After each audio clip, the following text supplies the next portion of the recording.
তো বন্ধুরা দেখো, আজকে কিন্তু আমি বাজারে গেছিলাম আর এখন বাজে দুপুর 12টা। জাস্ট ভিডিওটা করেই পোস্ট করে দিচ্ছি। আর বাজার থেকে দেখো এরকম খাজা কাঁঠাল আনলাম। কেন কাঁঠাল আমার বাড়িতে অত কেউ খায় না, চস্কাও লাগে না। তো এই যে আমি এখন ছাড়ানো কাঁঠাল নিয়ে এসেছি। আর মাছ ওই দিনকে এনেছিলাম 2 দিন আগে, তো মাছ খেতে আর ভালো লাগছে না। তো আজকে দেখো এখানে মুরগির মাংস নিয়ে এসেছি, পোলট্রির মাংস।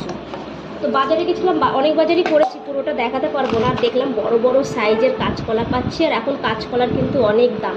এক পিস কাঁচকলা হচ্ছে 8 টাকা করে। 3 পিস কাঁচকলা নিয়েছি। আর আলু তো বেশি খাই না, তাই যে চন্দ্রমুখী আলু নিয়ে নিয়েছি। এখন বাজারে আলুর দাম হাই হাই মানে হাই।